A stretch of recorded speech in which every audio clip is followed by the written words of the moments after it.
जी, आप पहले प्रवक्ता रहे, उसके बाद में प्रदेश प्रवक्ता हरियाणा भाजपा के अभी फिलहाल में हैं आप, और लोकसभा इलेक्शन में आपने काफ़ी मेहनत की थी, और अब जैसे कि विधानसभा चुनाव आ रहे हैं और आपने अपना जैसे बताया साहूपुरा जाट चौक पे अपना कार्यालय खोला है।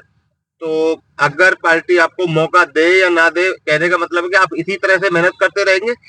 बिल्कुल, देखिए निश्चित रूप से पार्टी हमें मौका दे या पार्टी मौका ना दे, हम पार्टी के समर्पित और अनुशासित कार्यकर्ता हैं।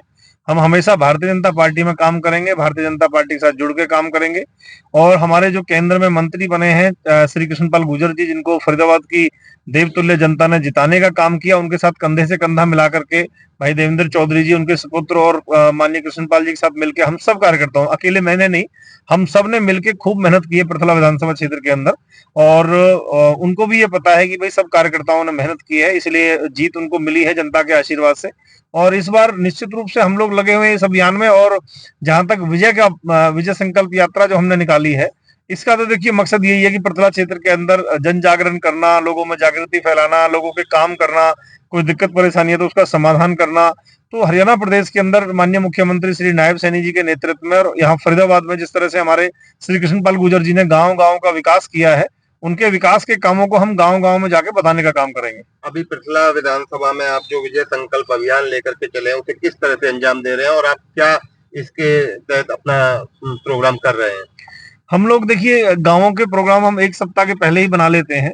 एक दिन में 8 से 10 गाँव संजय जी रहते हैं हमारे। हम सुबह 9 बजे अपने घर से निकल जाते हैं और रात को 9 बजे तक हमारे कार्यक्रम रहते हैं। 8 से 10 गाँव में हमारे कार्यक्रम रहते हैं। कहीं गाँव में एक सामूहिक जगह पे कार्यक्रम रहता है, उसके बाद में डोर टू डोर उस गाँव में हम घर-घर जाके पार्टी की योजनाओं को, पार्टी की नीतियों को और ये पत्रक जो हमने बनवाए हैं, इनको बाँटने का काम करते हैं। जनता जनार्दन से मिलके उनका दुःख-तकलीफ, समस्याएँ सुनते हैं। अगर कोई इसकी कोई समस्या है, तो उसका समाधान करने का यथासंभव जितनी हमारी सामर्थ्य है, हम प्रयास करते हैं। हमसे कोई समस्या का समाधान अगर नहीं भी होता है, तो हमारे केंद्र में मंत्री हैं श्री कृष्णपाल गुर्जर जी, उनसे हम निवेदन करते हैं और वो तुरंत उस काम को करने का काम करते हैं। भाई देवेंद्र चौधरी जी उनके सुपुत्र हैं, उनसे हम निवेदन करते हैं। हमारी पार्टी के यहाँ कैबिनेट मंत्री श्री मूलचंद शर्मा जी हैं, हमारे जिलाध्यक्ष श्री राजकुमार बोरा जी हैं, बहन सीमा त्रिखा जी हैं। हमारी पार्टी के जो वरिष्ठ नेता हैं, उनसे हम उनके काम कराने का प्रयास करते हैं। और अधिकतर काम तो क्योंकि पार्टी ने एक ऐसा सम्मान, एक ऐसी जिम्मेदारी मेरे जैसे छोटे कार्यकर्ता को दे रखी है, पार्टी ने प्रदेश प्रवक्ता का दायित्व दे रखा है। इस नाते हरियाणा सरकार का पक्ष हम टीवी डिबेट में रखते हैं, तो एक छोटे से कार्यकर्ता को पूरे हरियाणा प्रदेश की जिम्मेदारी देना, तो अधिकतर काम हमारे अपने स्तर पे ही हम लोगों के करने का हमारा प्रयास भी रहता है और हम करते भी हैं। तो पृथला क्षेत्र की जनता की सेवा में हम समर्पित है और उम्मीद है कि 2024 के चुनाव में पृथला क्षेत्र की जनता का आशीर्वाद हमें मिलेगा। जी, इस विधानसभा में देखने को आ रहा है कि काफी सारे उम्मीदवार जो है अपने-अपने बैनर्स लगा रहे हैं, और यहाँ तक कि कई उम्मीदवारों ने तो ये तक कह दिया है कि भाई साहब टिकट हमारी जेब में है और इलेक्शन में हम ही मैदान में उतरेंगे। देखिए, मैं तो पहले भी बताया था, भारतीय जनता पार्टी में कोई टिकट की बोली नहीं लगती, टिकट बेची नहीं जाती, एक सामान्य परिश्रमी कार्यकर्ता को टिकट मिलती है। और टिकट जेब में जो लोग बताते हैं, उनके लिए तो पहले भी मैंने बताया था संजय जी, कि उनकी जेब में बस की टिकट हो सकती है, ट्रेन की टिकट हो सकती है, हवाई जहाज की टिकट हो सकती है, सिनेमा हॉल की टिकट हो सकती है। भारतीय जनता पार्टी की लोकसभा या विधानसभा चुनाव की जो टिकट है, प्रत्याशी की जो टिकट है, वो किसी की जेब में कभी हो नहीं सकती, ना हुई है ना होगी, क्योंकि भारतीय जनता पार्टी के अंदर फरीदाबाद में अगर मैं बात करूं, तो हमारी पार्टी के जो बहुत ही वरिष्ठ नेता हैं माननीय श्री कृष्णपाल गुर्जर जी, उनकी सहमति से हमारी प्रदेश की चुनाव समिति, हमारे जिलाध्यक्ष श्री राजकुमार बोरा जी, हमारा पूरा संगठन, हमारे सब नेता प्रदेश की चुनाव समिति, केंद्र चुनाव चुनाव समिति को नाम भेजती है, केंद्रीय चुनाव समिति के में तय होता है प्रत्याशी कौन होगा। तो बहुत सारी लंबी प्रक्रिया है, किसी की टिकट जेब में नहीं होती है और एक सामान्य कार्यकर्ता को भी यहाँ पे मौका मिलता है। और जहां तक बात है, आपने बात की बहुत सारे लोग तैयारी कर रहे हैं, अच्छी बात है। हम तो चाहते हैं जितने नए लोग आए पार्टी में, जितने लोग तैयारी करें, अच्छी बात है।